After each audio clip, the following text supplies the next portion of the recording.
Assalamualaikum warahmatullahi wabarakatuh. Berjumpa kembali dengan saya Nofar Abi di mata kuliah Sistem IoT Multimedia. Saat ini kita memasuki materi 2 perkuliahan. Di materi kedua ini fokus bahasan kita tentang microcontroller. Namun sebelum itu sedikit saya review tentang materi yang kita pelajari sebelumnya.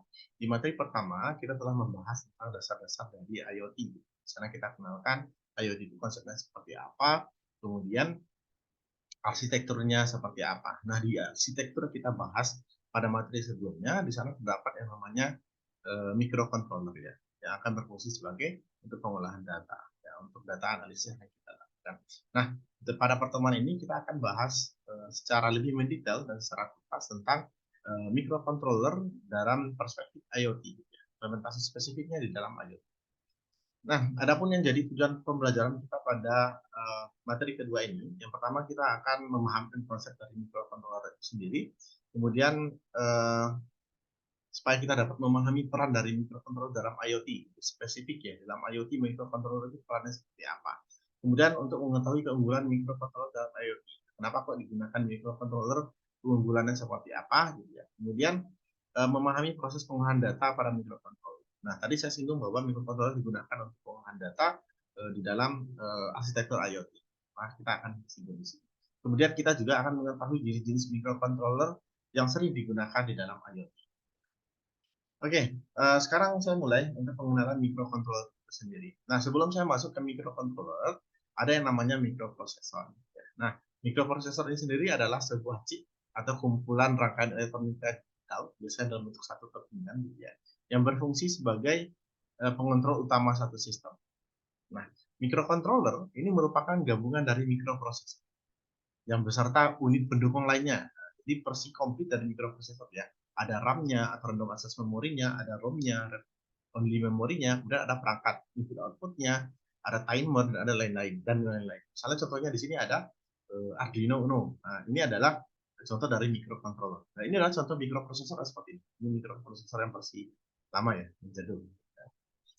Nah, seperti apa peran dari microcontroller dalam IoT? Nah, di dalam IoT, microcontroller ini sendiri berperan sebagai otaknya, gitu ya, atau sebagai kontrol pusat dalam perangkat IoT. Jadi pengontrolnya itu adalah microcontroller yang memiliki kemampuan dalam pemrosesan data lokal dan real time. Jadi tujuannya adalah kita untuk mengurangi ketergantungan pada cloud. Kalau pemrosesan datanya secara lokal, itu kita mengurangi ketergantungan terhadap cloud sehingga pemrosesan kita bisa jadi lebih cepat gitu ya. Pengolahan data secara lokal dapat mempercepat respon time, mengurangi latensi juga. Jadi itu beberapa peran microcontroller dalam IoT. Nah, terus keunggulannya apa? Nah, sebenarnya dari materi yang disampaikan tadi kita dapat tarik keunggulannya di sana gitu ya. Pertama itu hemat daya. Nah, microcontroller sendiri sesuai dengan namanya mikro gitu ya. Dari sisi daya ini jauh lebih hemat dari sisi dayanya dibandingkan kita menggunakan komputer biasa atau komputer PC gitu ya. Nah, ini memang dirancang untuk berdaya hemat gitu. Karena di IoT itu biasanya perannya itu dia berjalan secara otomatis, bisa jadi sampai non-stop operasinya gitu ya. Kalau daya yang besar nanti akan boros di sumber dayanya.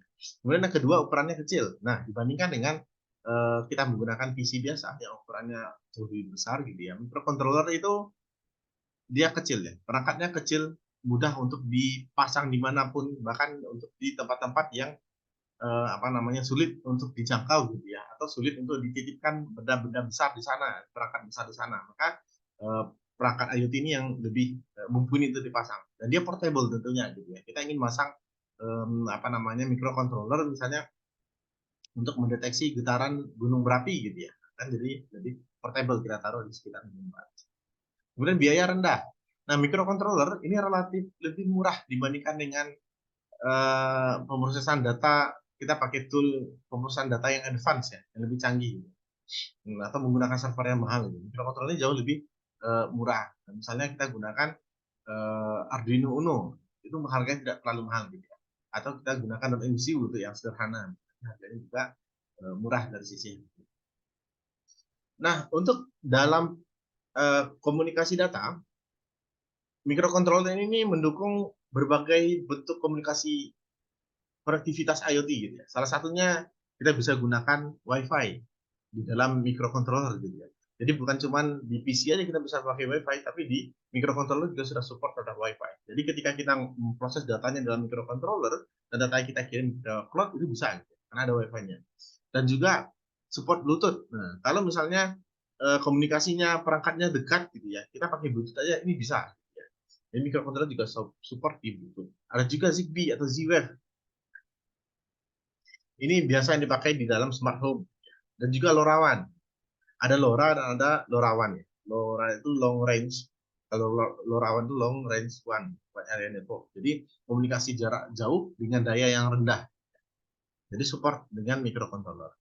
Dan yang paling penting lagi dia support dengan yang seluler gitu. Jadi kalau kita pakai GSM itu bisa gitu ya. Beberapa microcontroller itu bisa memenuhi kebutuhan tersebut. Nah, untuk pengolahan data pada microcontroller,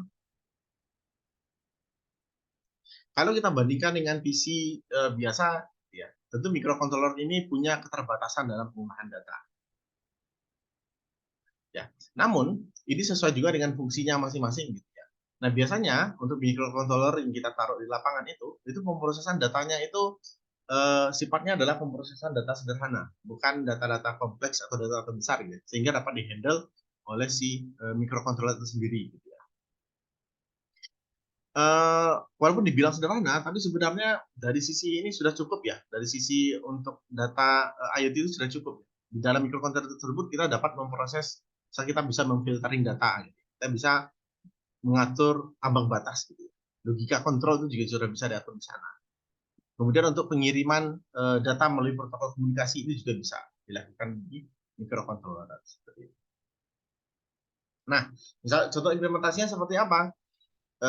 Ada banyak ya kalau microcontroller itu kita pakai IoT secara umum itu kita menggunakan microcontroller misalnya untuk pemantauan kualitas udara kita gunakan sensor gas gitu ya dan microcontroller untuk memonitor kualitas udaranya nanti dia akan ngirim notifikasi ke server misalnya.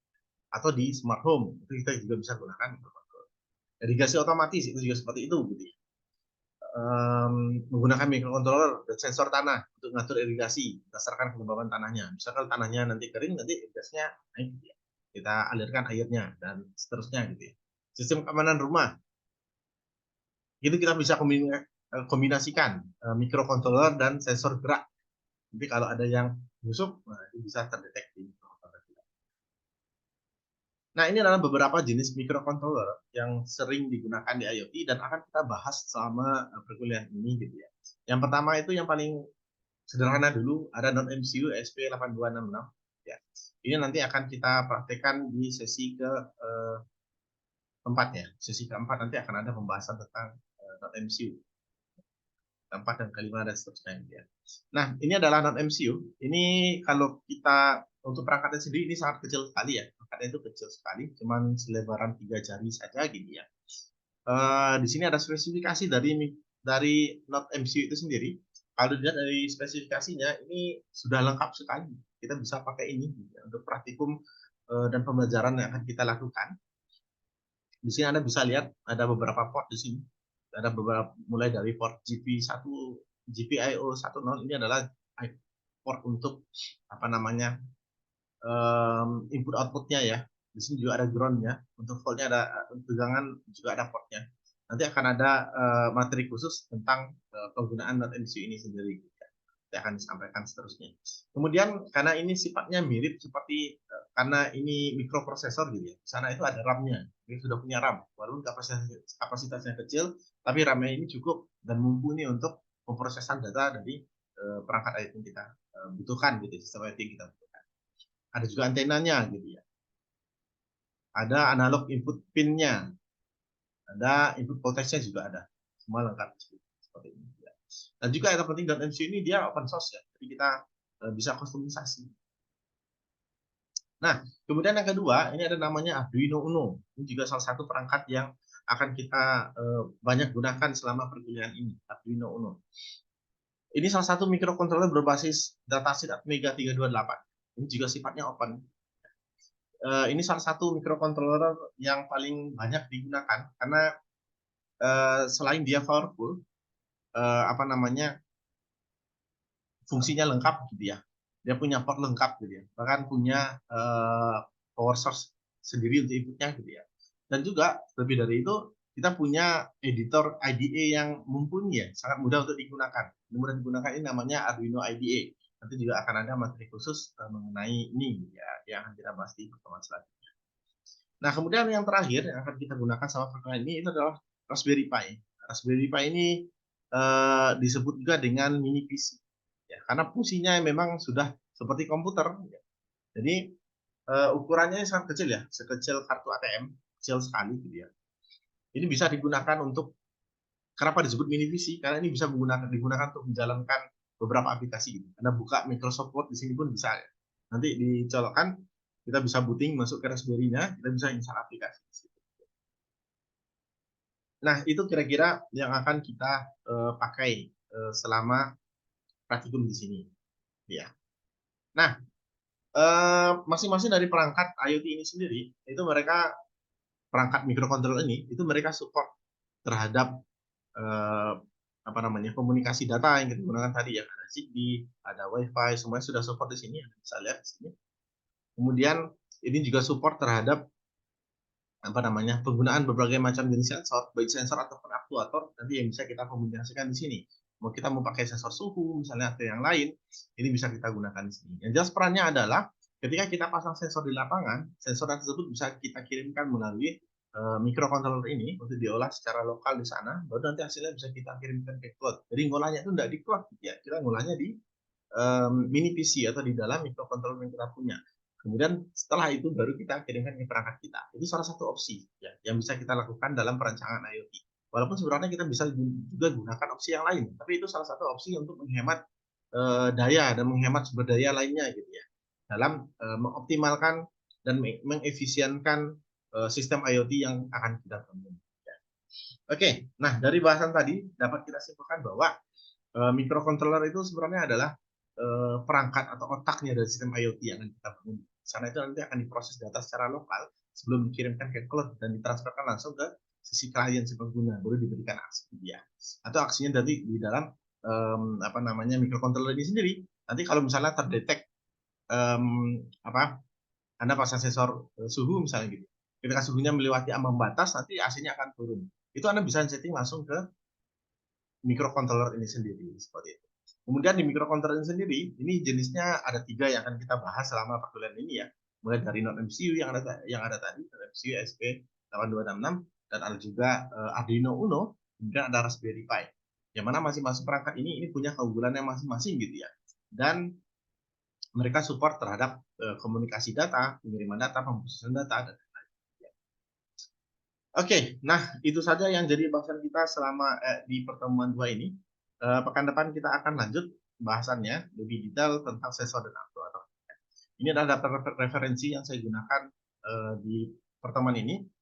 Silakan Anda jika ingin mempelajari lebih jauh terkait dengan materi saya sampaikan tadi, Anda dapat mengacu ke masing-masing referensi yang ada di sini.